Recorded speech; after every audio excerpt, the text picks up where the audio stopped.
Hey everybody, good morning, good afternoon, good evening, whenever you're watching or listening to us. We are M&M&M across the board. Sean Martin, Eric McDowell, Ashley Miller, and hey, we're going to add a P squared to this equation today. M&M&M plus P squared equals awesome show. That's Paul Pacelli, but I'm going to let Eric do the grand introduction of our special guest today. Eric, take it away. Well, thank you, Ashley. Paul Pacelli is the host of Connecticut Today, weekdays on WICC AM in Bridgeport, Connecticut. And he's also weekend anchor in the city, Fox News Headlines 24/7 on Sirius XM Channel 115. A little brief intro. A Connecticut native. He's been in radio for over 30 years, even though he's 41 years old. He's covered news, sports, hosted talk shows throughout the Northeast, local and network. He's covered a lot of public figures and he's won awards for his newscast and spot reporting. And he made his talk show debut in the 90s. And since then, some of the people he's interviewed include President Gerald Ford, music and entertainment, Tony Bennett. Looking forward to you singing later. B.B. King, Mel Torme, Bill Maher, and sports characters, including Bobby Valentine, Rich Gossage, Joe Namath, the late Lyle Alzado, and prominent sports writer Bob Ryan. And lastly, one of the highlights is when he and I joined ESPN and Connecticut radio personality Bob Mortelli in the left field seats at Phil Rizzuto Day at Yankee Stadium, which turned out to be Tom Seaver's 300th career win. Yeah. Great bonus. So please welcome Paul Pacelli. And Paul, thank you. It's so good to see you, and thank you for joining us. And you know our theme is New Year, New York. So start spreading your views. And I'll start with the first question. Sure. It's going to be fun. Okay. I'm going to be Smokey the Bear. So let's kick off with your thoughts on the dumpster fire in East Rutherford and that other so-called pro team there too. Boy, first of all, thanks, guys. Great to be here. Boy, both teams really. But the narrative over the past 3 weeks, believe it or not, is the Giants stink, the Jets stink a little less, but they both stink. Yeah. Not too many people surprised that they did fire Joe Judge. Here's the reason. Look, he did himself no benefits, no favors with that 11-minute diatribe he went on after one of the games in which, he's trashing other teams in the division. He's trashing former Giant coaches. And then this past week, I don't know whether you saw this, they went into a victory formation. Yeah. In the middle of the game, his argument was. By the way, if you listen to him, he sounds like a Family Guy character when he talks. But he said, "Well, I had to give my punter more room." Well, hand the ball off to Saquon Barkley or something. You don't go. An NFL team goes into a victory formation with how much time left in the game. So the bottom line is this: he was in a bad position because last year was actually pretty good. They were 6-10. They overachieved a little bit. This year's a dumpster fire. Problem is, they have a new general manager coming in. They're looking for a new GM. So how do you bring in a new general manager when you have a coach there that the GM might want nothing to do with? Nothing. So, they waited an extra day. They bounced him. He's kind of a victim of circumstance. But the buzz in the New York media is, had he not gone on that 11-minute soliloquy about, hey, don't blame me, and we're not fighting each other like the Washington football team is on the sidelines. And come on, stop. Had he not done that, he might have survived, but probably not. The attitude for the Jets is a little better because you saw they kind of have some players. Zach Wilson got a little bit better toward the end of the year. Michael Carter's a good running back. They've got a good young receiving core. And the Jets have the most draft capital going in, $68 million in salary cap. And how many draft picks? Thank you, Jamal Adams. How do you like Seattle? Thank you. Boy, was that a great deal or what? So Joe Douglas has a little bit longer of a leash, and Rob Saleh is learning. But yes, the New York market is still, with all that, a dumpster fire for the NFL. Is it?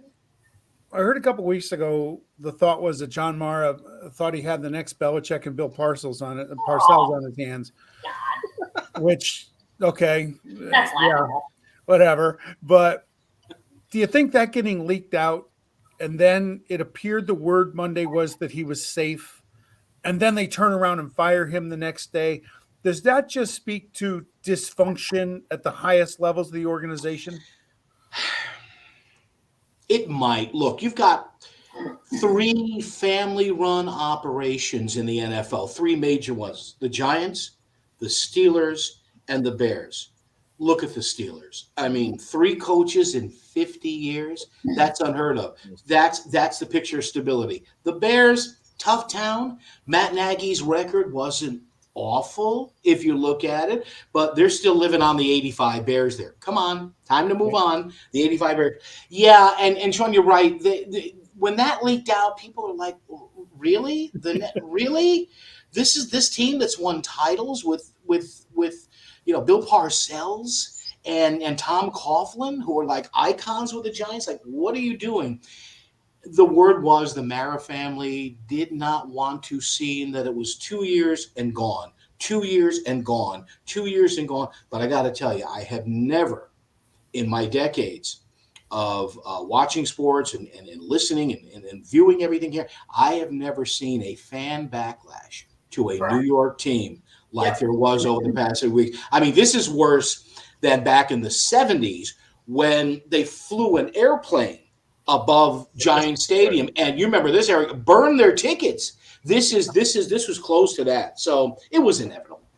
Yeah, I was going to say, I don't think it was so much the leaked stuff about Mara as it was after that 11-minute diatribe. It was clear that he was like, it was almost like he was going off the deep end, and he was going to his press conferences. I ranted about him last week. He's going to his press conferences and spewing BS that everyone knows is not true. You cannot convince any fan base that that is a team headed in the right direction. I think it was almost like he had lost a sense of reality, and fans were like, holy crap, what is happening? And that was what really, I think, pushed fans over the edge. Was like, listen, Brian Flores just got fired, and you're going to keep this guy? Forget it. So for me, it was the whole reaction of the fan base that the Maras were forced into this. Whether or not they wanted to keep him, they had to get rid of him. Yeah, and the perception too that the Maras were too in-house. Even though he had left in Carolina, Gettleman was an in-house guy. Jerry Reese was an in-house guy. Ernie Accorsi was an in-house guy. And the fan base is like, okay, that's great. But, times have changed. The game is different. The players are different. It's okay. You can hire somebody to come in and say, well, you know what? I appreciate the tradition here, but let me give you a couple of suggestions here. Yeah. And there have been, this is where I have a problem too. The first 3 candidates that they announced as GM candidates are all in-house. You have to be kidding me. You have to go outside. You've got to blow it up and go outside. Yeah, absolutely. Sure. And the narrative was, were or are the Maras loyal to a fault? Because that can happen in any business, from a coffee shop on up to a pro team. Absolutely. Is it tell you the state of the franchise that they were offering their season ticket holders medium Pepsis to not sell their tickets to Cowboy fans? I got to be honest with you, that's not a big incentive. Even if it was a medium coffee, and I'm a coffee guy, I said not enough. What is that? I mean, you laugh. Yes. Yeah. No, what is that? That's what people kept asking in the newspapers, on both the major sports talk radios in New York, like a medium Pepsi. What do you, this is a joke. Did an intern get into the mainframe and do this? A medium Pepsi. What are you, crazy? It's just, and again, the other problem that you mentioned, Sean, selling tickets, the Giants have another problem too. The Giants' season ticket base, as compared to the Jets, is generally older. Okay, so if they're out of it by October, which they have been for the last few years, right? Who is maybe an older person in their 50s, 60s, 70s is going to want to sit in the Meadowlands with a 40-mile-an-hour wind and snowing sideways in November to watch them play the Eagles and lose, the Cowboys and lose? So what happens is all those tickets are sold. So that's why when the Cowboys have been coming into Giant Stadium, it's half silver and blue for the Cowboys. So yeah, that's another problem they're having, is they're kind of the Giants fan base is kind of a transitional fan base now. And you hear it all the time on the sports talk shows in New York. Well, we've had season tickets since 1930. Well, things are changing. Well, Paul, I want to say I've seen this dumpster fire before. That's Yeah, the well, old Patriots, okay? A lot of correlations It here. turned out Ron okay. Meyer, God help Yeah. us. John Hannah said he's an idiot. John Smith, the great kicker, said he's an idiot. I mean, it was the same scenario. The stadium was a high school stadium. no, you and I have been there. Yeah. Yeah, it's like Been there. Oakland Coliseum. You can't flush a toilet Hey, without hey, easy, easy. same type of stadium. And another example. But there's proof.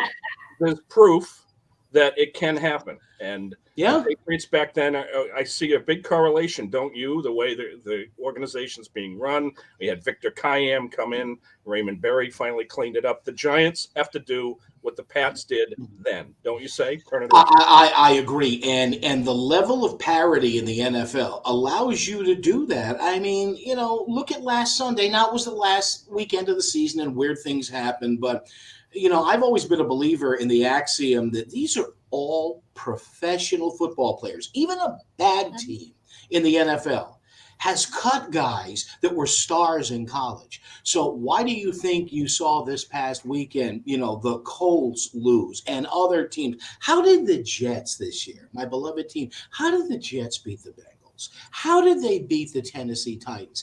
Eric, you're right. It's not, you get 2 or 3 good draft picks. You hit on a quarterback. How good is Joe Burrow now? So yes, it can be done. And I suspect the Giants will be good again sooner than later. But you're right. The old Patriots were an absolute joke. Horrible. We're going to turn the page to the baseball diamond, which we hopefully will see soon. I saw a great headline, great segue here, because you remember everybody would say "all rise" when Judge would hit a home run. Your favorite. Yeah, that's right. Now everybody's saying "all rise and leave" about Joe Judge. That was a great headline, the best headline for New York. Let's look at New York baseball. Yeah. And you want to start with the Mets. How amazing is it that they own the back page in a good way? And when Cohen got that team, all these years it was run half blanked, okay, begins with an A and ends with an S. They never had enough money. In New York, they were never the back page. What has happened to the fan base in New York and the media in particular about what the Mets have done and where the Yankees go? I feel, I'm a Yankee fan, diehard Yankee fan, lifelong, but I think having 2 good baseball teams in New York is important. And my Mets fan friends, they are elated and good for them. The Mets did spend money, but it's how they spend it that was bad. They got killed with the Bernie Madoff thing. And I know people from my other businesses where I've worked who know people inside SNY and Major League Baseball saying, yeah, the Madoffs got killed. I mean, they it was to the point where money was tough for a couple of years. But no, I'll tell you, New York is excited. Even Yankee fans, I'll tell you, the Yankee fan has a warm spot in his or her heart for Buck Showalter. Because remember, that 95 team that lost to Seattle before Buck left, wasn't fired, he left because they wanted to replace his coaches. It was Buck Showalter and G. Michael that put that team together, essentially. And, there are some people grousing, well, Showalter's only a 500 manager. Well, when you have to take over 3 different dumpster fires, that's not good for your winning percentage. But to answer your question, Eric, Mets fans are ecstatic. Steve Cohen is the 2nd richest owner in all of baseball. He's a Fairfield County guy, not too far from where I'm standing right now. So when you're worth $16 billion, money is no option. And I think he's liable to say, screw the luxury tax. He's a fan. He grew up a fan. So even as a Yankee fan, and all the Yankee fans I know say, hey, this is good because, as you said, there'll now be a battle for the back page. Absolutely. And nobody thought they would sign Scherzer. With Scherzer, and Scherzer is he's an insurance policy on DeGrom's elbow. So. Yeah, what are your thoughts? Go ahead, Ashley. I would say, what are your thoughts on that deal? Listen, I'm a Yankees fan. I enjoy when the Mets are good. Yes. Because they haven't been good in so long. I want them to be good. Like, I want that rivalry. It's good for New York. It's good for baseball. Mm-hmm. To me, I like the excitement that Scherzer brings to the Mets, but it's a big contract and a lot of money for an old arm. I think he's the type of guy that, okay, maybe you get a good year out of him, and if you do, you're lucky, and then you're giving him a whole lot of money for the back end of his career. Yeah, Cohen can do that. I mean, he's so rich. When you're worth say the second richest owner in all of baseball, in all of sports, richest in baseball. Yeah, you're right. But as I said a couple of seconds ago, I think Steve Cohen probably figures, this may be one good year, a year and a half, 2 years, but stranger things have happened. And I really think that it's somewhat of an insurance policy on DeGrom's elbow because, every year now with DeGrom, when you throw 137 miles an hour every pitch, the human elbow cannot take that. So I think it's a little bit of an insurance policy. I think it's a locker room move too. It's a gravitas move. And remember too, I think the big storyline that nobody's talking about yet. Remember, at the end of this year, DeGrom has an opt-out. Think about that. So does even Steve Cohen have a limit to say, Jake, love you, but I'm going to ride with Scherzer another couple of years because I'm not paying you whatever. I mean, what if DeGrom has a great year? He's firing BBs. He's unhittable. And then at the end of the year, he goes, you know what? L.A., go cross town to the Yankees. Think about that. He'll be worth more than any pitcher there's ever been. Yes, because it'll be 3 or 4 straight Cy Young. Yeah. No doubt. Right. I got a quick question. I thought the Scherzer signing was also to let people know, hey, we're serious, and people want to come here. Yeah.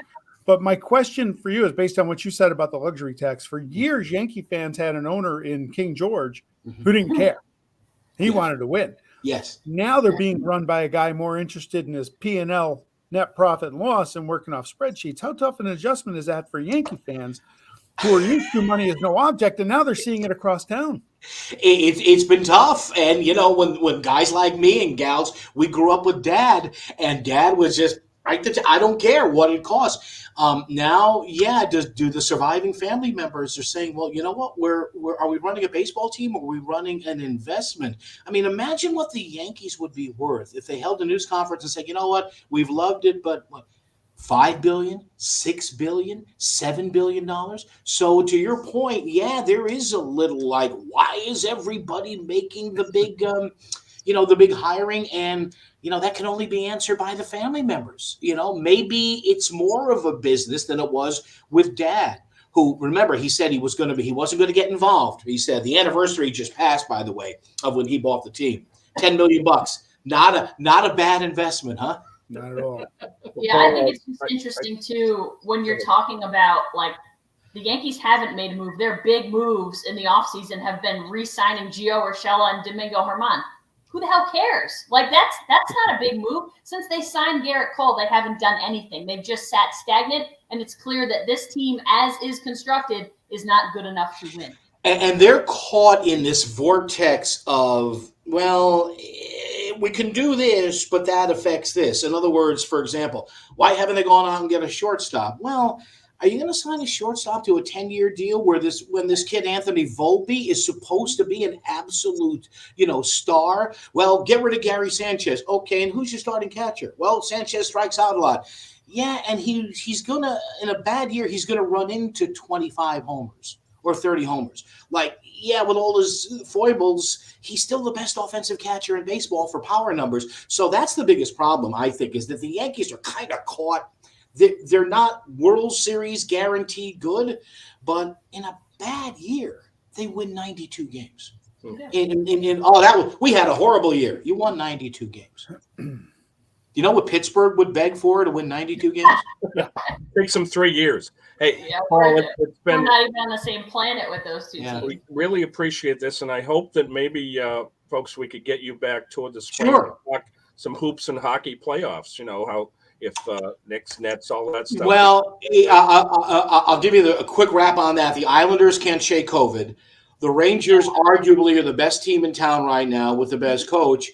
The Knicks are still overachieving, underachieving, and maybe their players shouldn't do this to fans.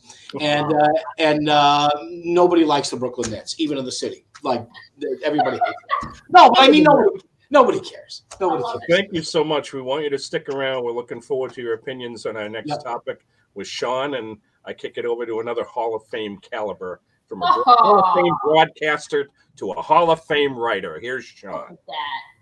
Baseball Hall of Fame announcement, 13 days away. So we wanted to go through the ballot and give our predictions on who we would vote for. Not who we think is going to get in, but who would we vote for. Okay. So I'll lead off and then I'll pass it off to Ashley. I'm assuming that's Syracuse orange you're wearing today and not Cincinnati Bengal orange. No. Thank you. I mean, I enjoy the Bengals. I root for a good underdog, but this is always Syracuse orange. That's a good answer. Look, for me, I got a couple rules. Not that anybody has, but they're my rules. Steroids, see ya. Out. I'm not a fan of people that hung on and compiled stats as a DH and wouldn't know a baseball glove if it came up and smacked him in the face. So I had a big issue when Edgar Martinez winning a few years ago, and I'll never come off that. Oh, I love Edgar. And if you broke the ancient rule of baseball, no gambling, sorry, Pete, you don't get in. So I'm a little tougher. My ballot would be a little bare with all the big names on there. The three guys I would vote for: Andrew Jones, Jeff Kent, Scott Rowland. I know a lot of people would disagree with it. I wouldn't put Bonds in. I wouldn't put Clemens in. I wouldn't put in David Ortiz for a couple of those criteria. I know he had that failed test back in 2003, I think it was. So they said, well, it was supposed to be confidential. Well, it got leaked out. Well, it doesn't mean it didn't happen. So, and my big argument against Ortiz, I'm talking to the Red Sox fan in my lower left on my screen, is his career numbers. Usually there's a progression and then a regression as you get older. Happened to Frank Thomas, happened to Ken Griffey Jr., didn't happen with some of the guys still on the ballot. That did not happen with Ortiz. He never had that fall off. I got a problem with that because Father Time is undefeated. Unless you're Tom Brady, then Father Time is not undefeated. No, don't get me started on that fumble. So that's my three. Ashley, it was a fumble. Well, let's let our guest go next. Do you have ideas for about? I don't want to hold you here if you got to go. So your thoughts if you don't have picks. Let me first of all on the steroid thing. I used to be vehemently anti-steroids guy getting it, but I've thought over the years and done a lot of reading on this. And come on, Major League Baseball knew. Okay, there's no way that they didn't know. They were coming off the strike. It was disastrous. They knew steroids were fueling the game, and they sat back and they smiled.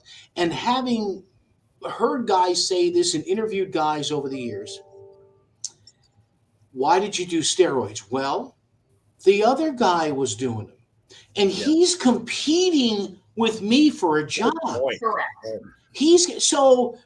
I didn't want to do it, but what am I supposed to do? Sit there like this and go, I have a job right now. Here's what, and by the way, I agree with you, by the way, on Jeff Kent and Andrew Jones. I don't get the Jeff Kent thing, why he's not in. And yeah, there are people who say that there has never been a better defensive baseball player since they started the thing than Andrew Jones. I mean, you look at that video when he would glide after fly balls. It's amazing. What I would do is I would put steroid guys in. And if I were the Hall of Fame, I would come up with a universal sentence or two at the bottom of the plaque saying it should be noted that David Ortiz played in an era, did that for you, Eric. David Ortiz played in an era in which there was admitted use of performance, like say he was on roids or somebody was on roids, but don't say it. Acknowledge the wink, but say it. And by the way, it's interesting. I did hear about a year ago, somebody on the MLB network was saying they had lunch with somebody who was involved in the Hall of Fame. And he said, let me ask you something. Is there somebody in the hall now who did steroids? And apparently they kind of went, okay, I can't say, but, so come on. And I think, you know what name has been floated. Everybody, Mike Schmidt, that's the name that all the writers allude to. Now, we don't know that, obviously, but I've loosened my grip on no steroids. Yeah, I'm sort of like you, that I'm pretty anti-steroid. But I also think, do you want to make a wing of the Hall of Fame that's here's your steroid guys, and not put them on they don't get the face plaque that everybody else gets? the thing with the sentence is like, well, just because I'm going to throw out a whoever name that's Jimmy Rollins played in the steroid era. Obviously, that guy wasn't on steroids or whoever it is. There are still guys who are going to go in from that era who clearly weren't on steroids. But if you're going to do it for one of them, you got to do it for all of them. Yeah. And then you're quote unquote tarnishing, because I don't think you can say like, well, his numbers would indicate that he might have been on steroids, so we're going to give him the sentence. Like, or maybe you don't put it on the individual plaques, but you put prominently somewhere in the hall. You know, when you walk into the hall, like, please understand that over the years, blah blah blah. Yeah. Yeah. No, and I get that. I think ultimately, the problem with David Ortiz is that everyone treats him differently compared to the other guys because you have admitted steroid users like A-Rod and Pettit. Those guys will never go in. I don't think because of their steroid use, but David Ortiz will, to this day, deny that he ever used it and that he hasn't done it and that it's wrong. See, and I'm a big Andy Pettit guy. Growing up a Yankee fan, and he admitted what he did. And by the way, correct me if I'm wrong, but they've said that HGH was not on the banned list when Pettit did it. He said he came back after an elbow injury, and you're talking about a guy who was the third or fourth most dominant left-handed pitcher ever in the game. Look at his numbers. So that's a guy that I constantly wave the flag for, is Andy Pettit. Before we go to Eric, the thing with Pettit, and it maybe it's unfair, I think I would consider him a Hall of Famer, but whenever I think of Pettit's career, I think about Game 6 in Arizona in the 2001 World Series, where you think he may step up and win the World Series that night, so they wouldn't have to face Johnson Schilling again in Game 7, and he got shelled. And I personally can't get over that part. It's one game. I mean, one game. You're a one game in the career guy. I'm a tough critic. And you know what the rumor is on that? You know what the rumor is on that? That he was telegraphing his pitches. Really? Yeah. The Arizona apparently picked up on something, and they still talk because the reaction was, "How is he getting shelled like this?" Yeah. Yeah. Eric, what about you? I'm going to start with Schilling. Okay, this is who I think should get in. Okay, and I'm going to start with Schilling. I'm going to say he'll get in by the Vets Committee. These writers aren't going to put him in. No. And again, I don't want to go to the character issue. I'm not a fan of his character at all. But he's 1 of 5 in history, 3,000 K, less than 1,000 walks. 1 of 2 pitchers in history with 3,000 Ks, less than 3,000 hits. And we know about the postseason. 11-2, 5-0 in elimination games. Does Boston? Does Arizona, did they win the title without him? Possibly not. 11-2 in the postseason, 2.22 in 19 postseason games, and he wasn't a reliever. He was pitching 6-7 innings. Okay, I think he gets in down the road. I agree on Andrew Jones. I love the fact that Andrew Jones is getting the press and he's getting a lot of votes on the tracker right now. 10 straight Gold Gloves. Yeah, one of the best center fielders ever. And people forget he came up when he was 19. 2 years later, he hit 30 home runs, right? I said this to Sean. How many guys have hit 434 home runs and aren't in the Hall of Fame? There aren't a ton of them. And like you said, one of the greatest center fielders defensive outfielders of all time.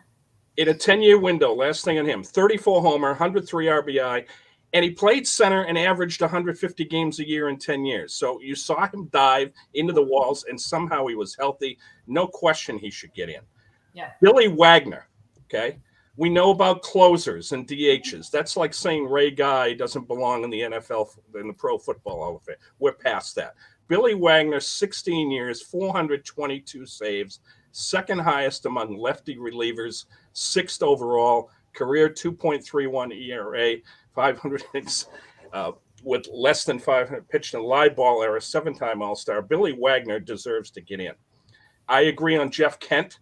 I would not think it's a reach to say he's one of the best offensive second basemen in history. I won't put him with Hornsby, but I think he's right up there with anybody else. I would not have wanted to be in the dugout with him and Bonds. That's for sure. That was not a fun place to be. That was egos clashing. And the other one I'm going to touch on is Ortiz. Now, I want to spell this out. Yes, we know about this man cave and all this stuff, but here are the facts on this. In Minnesota, you can look at him. He was groomed to be going the other way. This is fact. He was not a home run guy. They wanted him to be the doubles guy, the gap guy. That wasn't his shtick. And in Boston, they said, no, we want you to be the power guy here. We know the test was flawed. We know about how the others, you've seen them explode, but Ortiz was always a big guy to begin with. The facts are he 3 titles, MVP in 04 and 13, and he's in the top 10 in doubles, RBIs, extra base hits, and he won many of the DH awards. So, yes, it is cloudy, and we're seeing that on the tracker that a lot of people are really kind of a tough call on that. And the last piece, I would say borderline Rowland. I think Scott Rowland, there's not a lot of third basemen in the Hall. And Todd Helton, watch for him. I think Yeah. But if it's cloudy around Ortiz and you think he belongs, why no Sosa, Clemens, Bonds? Because it's cloudy around them too. It's a different cloudy. I just look at the photos of them. We know Bonds and Clemens should have been in, and a writer made a good point. He's voting them in because they were Hall of Famers before they did. Yes, yeah. You look at Bonds' really numbers. Tough argument to fight, isn't it? Everybody always says, figure when Barry Bonds started, when he went from this to that, and look at the numbers before that, and he's borderline Hall of Fame then when he was with the Pirates. Yeah, I agree. I understand why they took steroids for Paul. What you said, everybody else was too. I remember Mike Golick on ESPN saying, "I saw other guys on it. I had to get on it to stay in the league." But with that comes a price, okay? And the price in this case is public opinion, right? Which is why we're not really focusing on all those guys. That's my problem. I also think if you told those guys ahead of time and said, "Listen, here's the deal: you take steroids, you don't have any chance of getting in the Hall of Fame. You don't take steroids, you have a chance." They might not have done it. Like, obviously, you don't know what's going to happen. Like that, if they had known, of course, they probably wouldn't have done it. But would they have had the numbers to get into the Hall of Fame anyway? Probably not. Well, and there's a character issue, and this one I fully agree with. Omar Vizquel, I thought was a Hall of Famer, but what he has done is abhorrent. Oh yeah, it's abhorrent. Yeah. And thank goodness he's only got 8% of the votes. So sometimes you got to draw the line, and what he has done is absolutely abhorrent. One of the best defensive shortstops ever, but he's not going into any Hall of Fame. Thank you.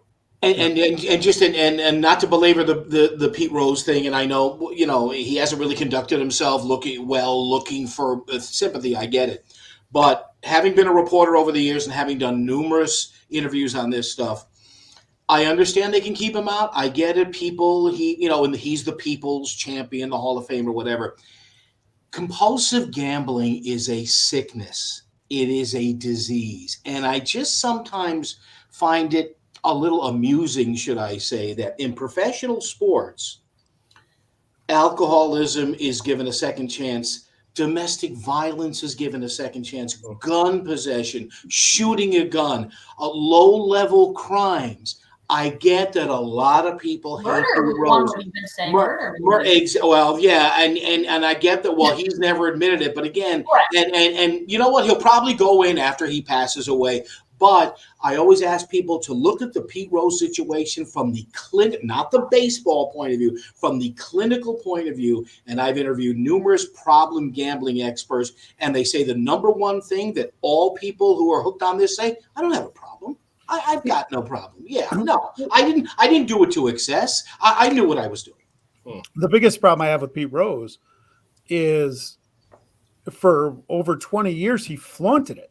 Yeah. In baseball's face and made money off it in Cooperstown during the weekend. He knew what he was doing. Mm-hmm. He could have been lying to himself and the public, and that's fine. And I do agree it's an illness. He never showed 1 ounce of contrition. And usually once you do that, we got a pretty forgiving society here right now. If you show any of that stuff, any bit of remorse, typically people might throw you some slack. Not in every case. Ray Rice certainly with the Ravens. That was on video. Sometimes it doesn't happen, but more times than often it does. And if he had come out and said, "Hey, look, I've been fooling you guys for years," he come out and then I made a huge mistake. Got to live with it forever. You plead for forgiveness from society. He might have gotten it. Yeah. And yet if he turns up at a stadium tomorrow, you know what happens? He's on the field, standing ovation. Oh yeah, he'll get a standing. Yeah. I just think it's so interesting. Like, where do you draw the line? Obviously, you're not like gambling. You are not going to compare to what Omar Vizquel did to compare to what Curt Schilling did. But at what point do you say, like, okay, this is strictly based on numbers, what this person did on the field? Right. Because there are other Hall of Fames, like they don't give a damn what you did off the field and whatever. If you did it on the field, you're going into the Hall. So I just think it's so intriguing Like, where do you draw the line? I don't know that Curt Schilling doesn't get in. I understand if they don't put him in because he hasn't done himself any favors either. He's asked them not to put him in. He's run his mouth up and down every radio, TV, whatever. He's an idiot. He hasn't helped his cause. But his numbers, like Eric said, they're Hall of Fame numbers. So where do you decide, okay, this guy goes in despite, and this guy doesn't go in because of?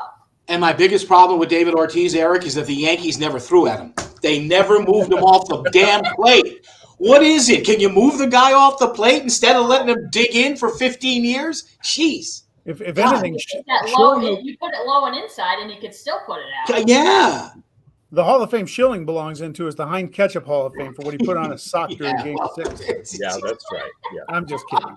Last point before we kick to Ashley and get back to football is Joe Jackson. You know, here's a guy that was a victim in 1919, the World Series that was thrown. You got to see 8 men out, all that. But the guy had this phenomenal batting average. If he's throwing it, why is he doing it? Why was he playing so well? So he had 376 in that series, I think. If that happened today, I don't think that he would have been thrown in with the rest of those criminals. That's my feeling. I wish he'd get in. But Ashley, there's a lot of excitement coming up with the NFL playoffs for some teams. Yeah, last thing on the Hall of Fame, I'm like other than Ortiz, severely underwhelmed with the first year guys. I mean, you could, Before we go to the NFL, we got to go hear from our good friends at Mohawk Honda. It's a new year with new goals. Start your new year right behind the wheel of a new or pre-owned vehicle that fits your budget or your New Year's resolutions. Stop into Mohawk Honda and check out our broad selection of pre-owned inventory. We are here to find the right make, model, and price point to fit your budget. Our goal is to help you meet your goals. Let Luis, the VIP Man Morales, Jake Hot Sauce Doyle, Cars with Kern, Savoda, or Mark from Clifton Park Ellis Jr. connect you up with a perfect deal. And right now, the perfect time to get top dollar for your trade-in is with the Kelly Blue Book Instant Cash Offer. Same day check in your hand the day you trade in your vehicle. Just ask for Brian, buy with BMAC McKenna, Mike Bennis, Nicole Ozer, or Cam, let's do a deal McKenna. Again, all our sales and leasing consultants will make your New Year's automotive goals their top priority. Start the new year right with just the right deal at Mohawk Honda in Glenville, where they always go out of their way to please you. Yes. Paul, are you sticking around? I can do a few more minutes, yeah. All right. Yeah, just to interrupt us whenever you have to go. But okay. I would love – we have to start with Sean because this weekend was wild and crazy in the NFL, and it was because of one game. We have never, I don't think, seen anything like this. I work at an NBC station, so the Sunday Night Football game is preventing me from going on the air, which I wasn't super thrilled about. But to be honest with you, I had no real – feeling one way or the other for what team I wanted to win. And yet I was enamored by everything that was happening. But Sean, I would love your perspective as a Raiders fan, win and you're in, and just the freaking madness that ensued in that game. It was the most traumatic 4 hours of my life, sports-wise, for sure. Sports-wise. I've been a Raider fan since 1973, and I've never had a gut-wrenching experience like that with the Raiders.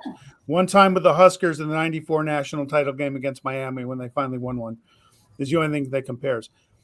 The fact that I got to give Justin Herbert props. That dude just kept converting on fourth down. No. It just every single time in those last two drives, it's like one play. We need one play, and we can go to one play. 4th and 10, 11-yard gain to Mike Williams. And I'm just like, oh, my God. And how my wife and kids slept through that, I'll never know. The one time I got admonished when, thank you, Brandon Staley, you want to listen to your analytics over common sense and go for it on 4th and 1 from your own 18 in the third quarter of a 3-point playoff game? Go for it. I heard Jimmy Johnson on the radio the other day. They said risk versus reward. They're bashing the analytics in football. And Jimmy Johnson goes, look, your charts might say 4th and 1, you have a good percentage. Risk versus reward. If you don't get it, the Raiders got the ball. They're going to kick a minimum field goal, which they got to take a 2014 lead. But if you do get it, what does that leave you? 1st and 10 at your own 20. And the percentage of drives that result in points from that deep is very low. So I loved it. But for the Raiders, oh, by the way, I want to give a shout out to DC4L Custom Tees. They put this out about a week ago, 10 days ago. John Madden and Al Davis, legends. Cool. It arrived in the mail this week, just in time for the podcast and the playoffs. The Raiders are 6-0 in walk-off games this year. I mean, they're showing character that I think a lot of people thought they didn't have in the last couple of years in their second half meltdowns. And Daniel Carlson has just been money. I mean, that guy. But what I was rooting for toward the end, I want to get to Chris Collinsworth in just a second because that guy just pissed me off. With the Raiders, I wanted to win because, one, you want to win the game. Herman Edwards, you play to win the game. I wanted to win for playoff seeding because if you win, you go to Cincinnati. Not that that's going to be easy because Joe Burrow's lighting it up. Jamar Chase is great. But a tie, you go to Kansas City. Well, guess what? They lit us up for over 40 both times this year. We'll see them if we see them down the road. So I was thrilled with the win. I was thrilled they played for the win, although I do think had Staley not called that timeout with 38 seconds to go, I think the Raiders were content with taking the tie.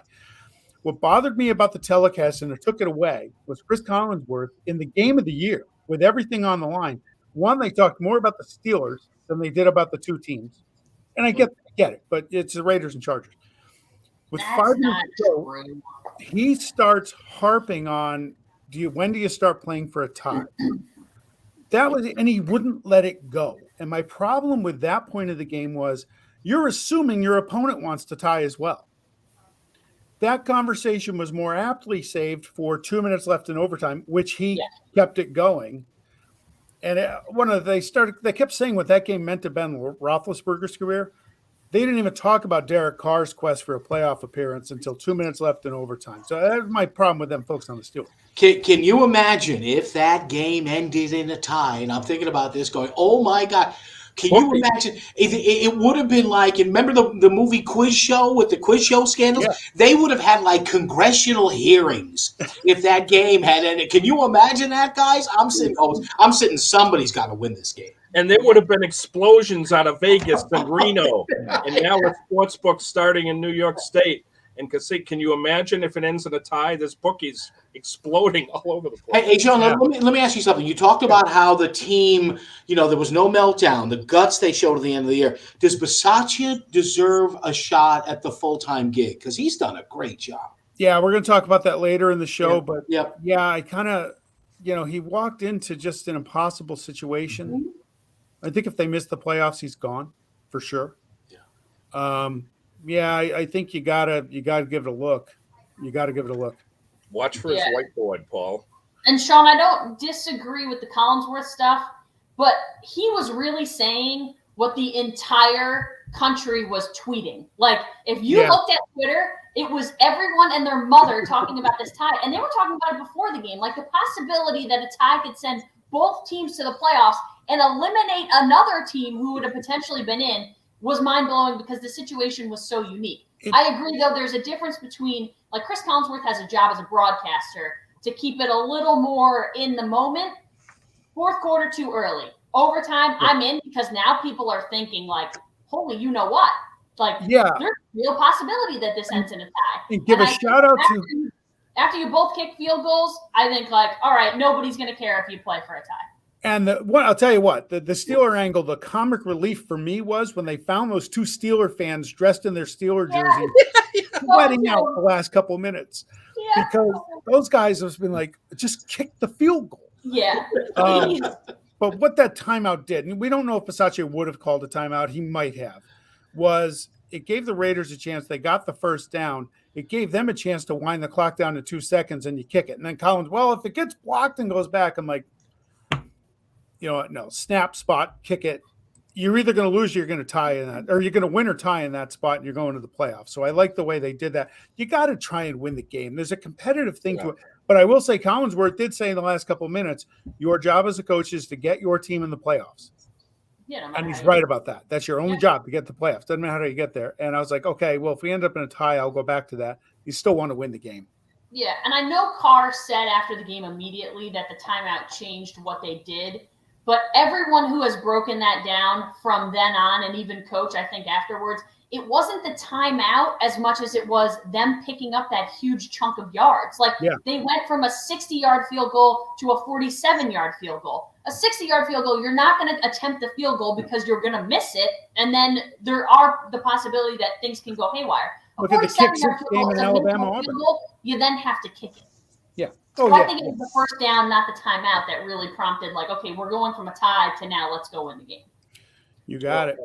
Paul, my shtick is I wear a hat of the week every week. Yes. And so anybody that is looking at this saying, what the hell is he wearing a Colts hat for? I will explain, because I was going to wear this in December, but Christmas and New Year's Eve hats got in the way. But these two know I thought the Colts would be very dangerous out in the playoffs. I really did. Yeah. The way they were playing, I didn't think they would play themselves out of the playoffs. They led the league in takeaways, turnover, winning games 20 points at a clip. They really beat a hot Pats team at home, statement win. They had that 98% probability of the playoffs. That's hard to throw in the trash. Yeah. They have 7 Pro Bowlers on this team that are home right now. And they were facing 2 teams with interim coaches that won. Tremendous for both the Raiders and Jacksonville. Interim coaches, okay? But the problem was Wentz put on his Eagles uniform in that game. And it was the first road pick. Taylor held to 77 yards. That offensive line that we've talked about all year, 170 million plus, they looked awful. They were dominated. I think it's the worst loss in the franchise history since it moved to Indy. And the owner, Irsay, is peeved, deservedly so. It's time to look in the mirror and clean up that barn. What could have been? I really thought they were a dangerous team. But, Sean, as you said last week, they hadn't won since 14 in Jacksonville. And you want to be happy for Jacksonville. Then you see that Detroit, the situation that we're not going to have the pick. Then we had the pick. It was very bizarre. But this team really has to look in the mirror, because it's sad that they didn't make it. They so you're not wearing that to honor Burt Jones in any way this week, are you? No? Okay, just checking. Unitas somewhere is not happy. No, when I saw that score and I was looking at my phone last week, that was literally one of these, what? Because you're right. You saw the win prop of, okay, they're going to, all right, they may beat them. Maybe the Colts don't roll them. And again, in some way, the NFL loves that. They love that. They want everybody to go 8-8 or 9-8 now, or 8-9. They love that. They had the 2 worst teams in the league both win, Detroit and Jacksonville. That's great for the league. Yeah. For me, I was watching that. I watched that game. I watched that in the Pittsburgh-Baltimore game, because a Colts loss and a Steeler loss, and the Raiders would have been in, and I wouldn't have lost 15 years off my life Sunday night. But okay, so I was rooting hard for the Ravens too. I don't care how you get in. The Colts looked flat. They looked lifeless. They looked leaderless. You cannot go to Jacksonville with a playoff berth on the line. And I wanted the Colts to make it and go to Kansas City, because I thought it would have been a tough matchup for the Chiefs. Yeah. But you got to really, really look at what's going on there, because how do you not show up for just a monster game and get blown out by a really bad football team? And help. You don't need help. The only help you need are the guys in the field. You don't need them to lose and them to win and all that kind of. And when something like that happens, the question's immediately like, okay, even Joe on the street says, well, wait a minute. Do the players not know the implication of this game? How has immediately people will point to the coaches, like, did the coaches not prepare them and say, guys, here's what we need to do? Or should a coach, even in that situation, have to tell them? The players can read the standings. That's a head scratcher game where that's the kind of game where people say, go ahead, you bet on the NFL. I'm not.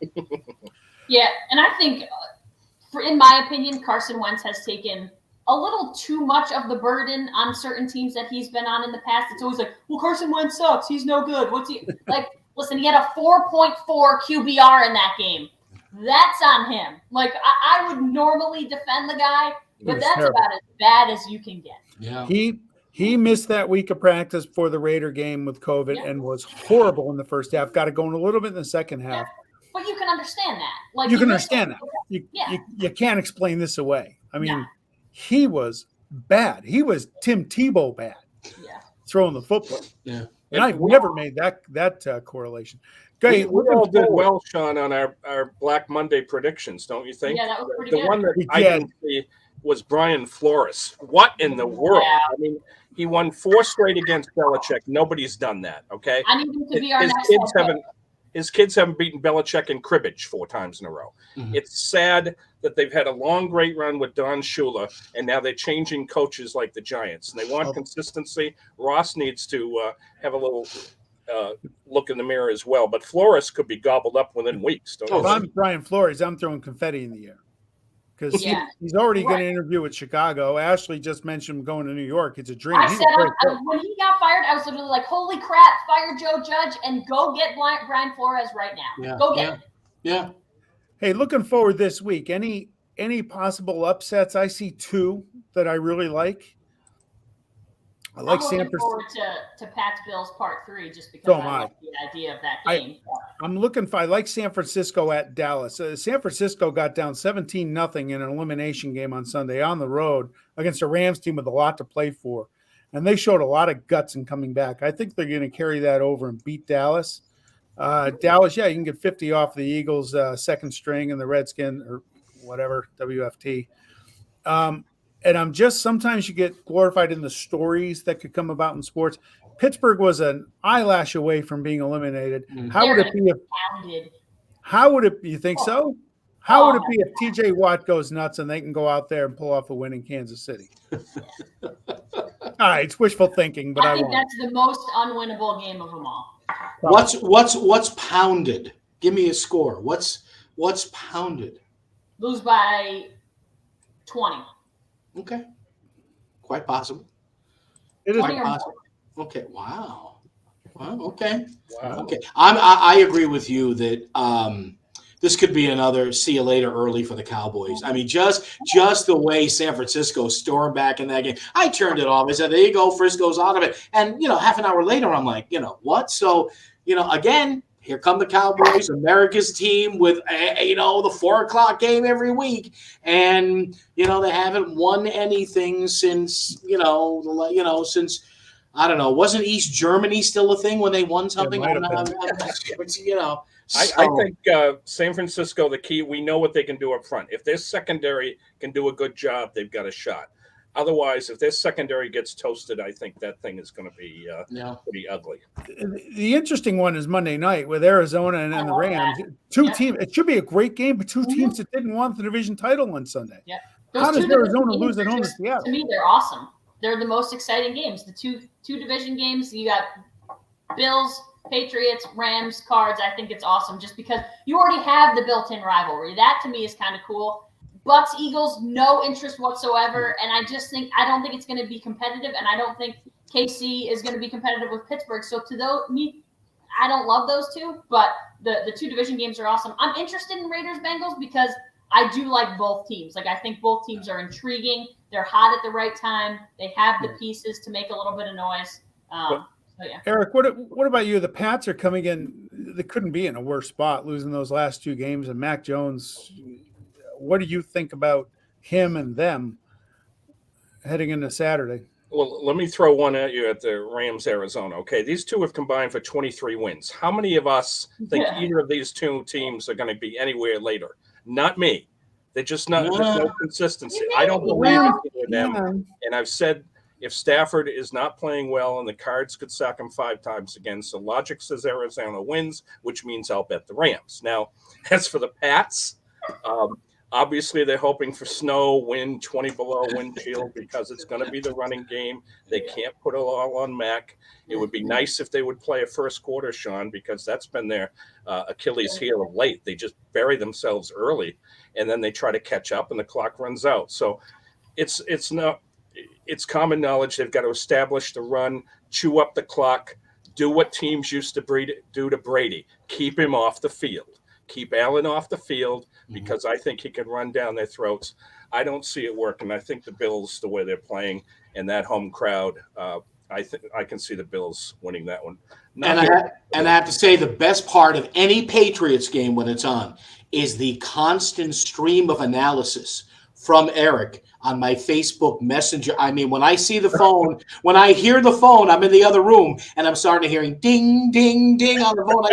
I said, the Pats either scored or they gave up a bad play. And it's a And here family it is. show, so don't repeat what I text you. Thank you. Oh, no, I won't. I I won't. feel bad for you, Paul. Every week. Can we get a league rule that the Dolphins have to go back to those 72 retro unis every week? Yeah. Oh, Yeah. they're I so enjoyed watching good. those. Yeah. They're so good. I enjoyed seeing those the other day. Oh, I love them. Hey, Love speaking before we go to the whiteboard, I do want to read this text from Eric. Saturday, 7:55. Good luck to your Raiders, even though I don't want the Patriots season ending in Buffalo. Ha! Too bad. to take Ashley's term pounded, I think the Patriots are going to get pounded. 3 touchdowns. No, I don't think so. Ugh. You say 3 touchdowns? 20 points. That's your definition of pounded. Wow. I know, but those are 2 good teams. Chiefs and Steelers aren't even on the same level. We'll see. Oh, last note for me That's on more of a football. prediction than the Chiefs pounding the Steelers, I think. I mean, everybody would probably agree with that. I'm not sure that you're going to find a lot of people that think the Pats are going to get pounded. We hear that there's going to be on NFL Network a bowl game on Friday, Chargers and Colts. The winners will get a free ham sandwich. Free meat Yeah, and good. ham. Maybe Joey Bosa will show up this week. Big mouth. You've been tough Big on mouth. Bosa, man. Holy Wow. Oh, Bosa had a lot to say about Derek Carr earlier in the year. You get near him, he I know. turtles, the blah, blah, blah. Yeah, Bosa on the sofa this week was the meme I Wow. saw the other day. Wow. And Justin Herbert's going to be great, but not this year. Wow. Blame So, your Paul, coach. we have a whiteboard feature. Okay. A lot of fun. Okay. And let's see. By the way, You want me to go first? I feel like mine's pretty good. Go yeah, for but it. the toughest thing with Ashley Monday, because her husband is a morning show host, Yeah. on TV, is that she's in the car passing him going home Yeah. on Monday night while he was going to work, right? I literally walked into the house at 1:45 and he was already He in. was leaving. Of course. Yeah. Yeah. All right. This is my whiteboard segment. It says shut up, which we don't do much on this show. We talk a lot. Okay. This is for all of the idiots out there who have a problem with the New York Yankees promoting a woman to be the manager of their low A baseball team. Problem? Yes, most of them are men, obviously, who have a problem with this.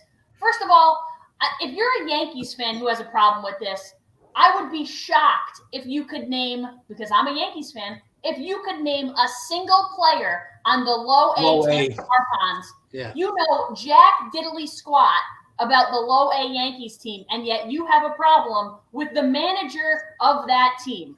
It's shocking to me because you know what? The manager of that team couldn't hurt the Yankees any more than Aaron Boone has hurt the Yankees, than any player on that team has hurt the Yankees. So who gives a crap who's managing the low A Yankees? Give the woman a shot. She has more baseball experience than any of the critics out there who have something to say about a Good for woman you. getting her first shot as a manager. Just let it happen. What's the worst that could happen? That team loses. Guess what? That manager is not judged based on a wins-loss record. No low A manager is. You know what they're there for? They're there to develop players and send them on to the next level. So good for you, Rachel Balkovec. You deserve the shot because it had to happen eventually. Give her a chance and shut up. Shut up. Dear God, shut up. Excellent. Now I don't have a whiteboard. Will this work? That'll work. Yes. I'm Yeah. gonna do my shut up here. Yeah. Nothing infuriates me more, especially with the NFL draft, than people are saying we need to tank. We need to lose these games. When I hear that, and I go into sports sometimes on my talk show, and I've done this on the air. I've done this on social media. I say, okay, I'm going to make a deal with you. You want them to tank. I want you to walk into a National Football League locker room. I want you to stare down 53, 55, however many rostered players are in there. I want you to stare them down. I want you to stare down the coaches, the trainers, the assistant coaches, the staff in that locker room and say, hey, I'm a fan of yours. Oh, I got your shirt. I got your hat. But you know what? This Sunday, I want you to lose the game. I want you to lose the game. Go ahead. I dare you people to do that? Well, they should just tank for a better draft pick. These people are professionals. They get paid. They've been doing this, most of them, since Pop Warner and midget football. They've been getting banged around for 20 of their 25 or 27 years on the planet. It's what they do. Yeah, wins are important, but they're putting stuff on tape. Would you go in? How would you feel if somebody walked into your job, whatever you do, and say, yeah, you know what? I got stock in this company. So, I want to sell short or buy short or whatever. So I want you to do a really lousy job. Come on, stop with the tanking for the draft picks. And if you still insist on it, again, have the guts to walk into an NFL locker room, stare down everybody there and say, you know what? I want you to lose. That's nonsense. Stop that. I don't care if it costs me a place in the draft, because you know what? 9 times out of 10, the draft boards and the draft experts are wrong. Yeah, and also just to piggyback on that, if a coach isn't going to tank, because if it's really bad, he's going to get fired, and the players have careers and they got to play for jobs. Yes. I agree with that 100%. Yes. All right, Eric, you mind if I go? Sure, go ahead. One of my favorite Seinfeld episodes ever was when George does the opposite, because I can relate to that, because my decision making is horrible. Ask my wife about not her decision on her, but decisions on me. So one of the great lines in that is when George is introduced to George Steinbrenner, parentheses, Larry David, and he goes off on him and he yells, "Hire that man." Rich Bisaccia didn't think he was going to make it, but now I do. I've had 3 days to think about Sunday night. I think he's earned the job, and here's why. What really bothered me last week was even a beat writer for the Raiders in Vegas. All he talked about all week was Jim Harbaugh coming to the Raiders and bringing Vic Fangio with him. And I finally responded, and I said, you got a freaking game, the biggest game in 19 years for this team, and you guys are sitting here worried about who's going to be the coach. We have a coach, right? Rich Bisaccia, we have a coach. If we don't have a coach on Monday and we lose, fine. Then you have that talk. I don't want to hear it. But here's a guy, and thank you, Eric. Rich Bisaccia is the first ever interim NFL coach to take his team to the playoffs. Isn't that amazing? He gets his first head coaching job after 28 years in the league, and not the way you want to get it, because your boss is a anti-homophobic bigot and everything else, and he got fired. And Bisaccia gets thrown into this mess, which is now created when the team gets him a couple wins, and then your most dynamic offensive player gets drunk and stupid and kills somebody. Now you got to deal with that, okay? Adversity that a lot of teams have not seen maybe ever in the league, and he guided them through it. And then the swoon came, and they went to 6-7, and the season was over when they got pasted in Kansas City. Well, guess what? 4 in a row to finish that up, and all 4 by a combined 12 points. That matters. The players love playing for him. So if you look at a guy like Harbaugh, he's got great credentials, obviously, and if he becomes a coach, okay.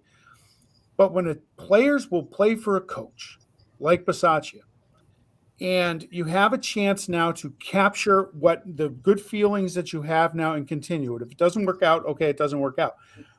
One of Gruden's biggest failures in Vegas was he wanted to cast the longest shadow in the organization, and he did because he was allowed to. Bisaccia is the complete difference. He's there to coach a game. He's not this big media personality. He doesn't want to be. That's not who he is. The team has thrived off that. If I'm Mark Davis, I give him that contract this week, and I tell the team that he's their coach as you're getting ready to board that plane in Cincinnati. And you build off it, and you build that momentum and the excitement that would be gained off that, and maybe you go out there and pull off a win.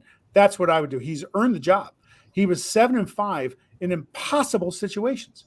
So, yeah, Raider Nation, we have a coach. It's Rich Bisaccia. I hope he gets his contract. And I think if they win Saturday, he'll definitely get it. But I think he deserves it now. And I hope he gets a gig.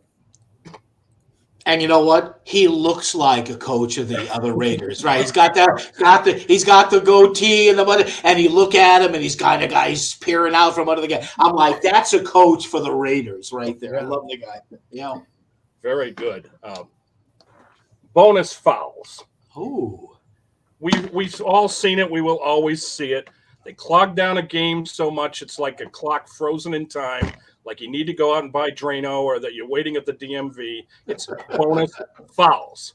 Now, refresher, okay, sport of basketball, the bonus occurs when its team gets a requisite number of fouls, opponent gets the free throws, etc. You know that. So when you see the word bonus lit up on a scoreboard, that means the team behind will start this agony. It means Ashley's sports report will go on about quarter one. Okay, I get it, Yogi Berra. It's never over till it's over. So is it over if your coach is staring at a 17-point deficit with 129 to play? Now, I've seen all this. How about down 11 with 22 seconds left on the clock? Come on. How about down 7 with 3.1 left? Now, maybe in the movie Matrix, you can get 3 shots off in 3.1.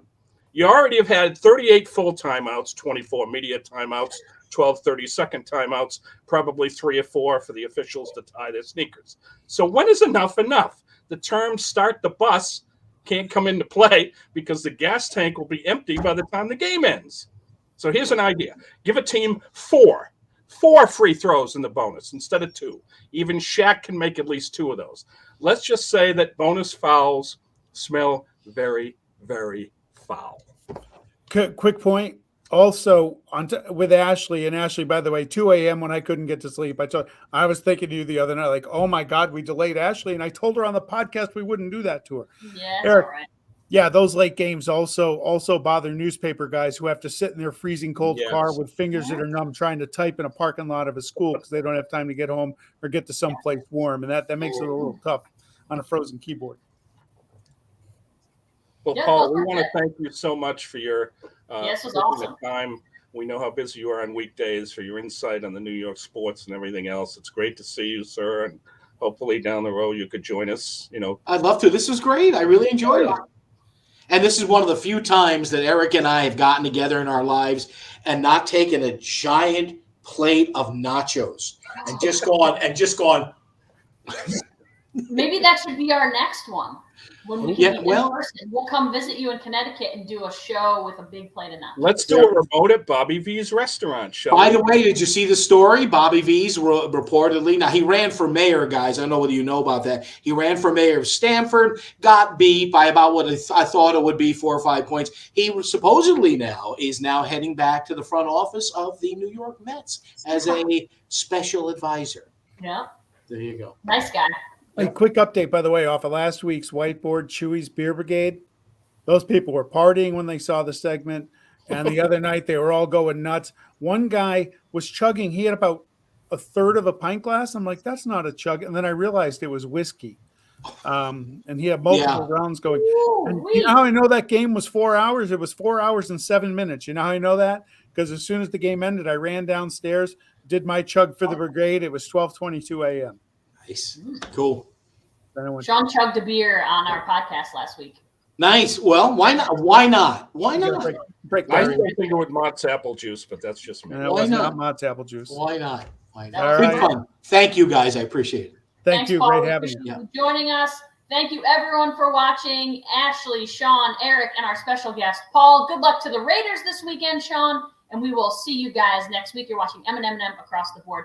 See you later.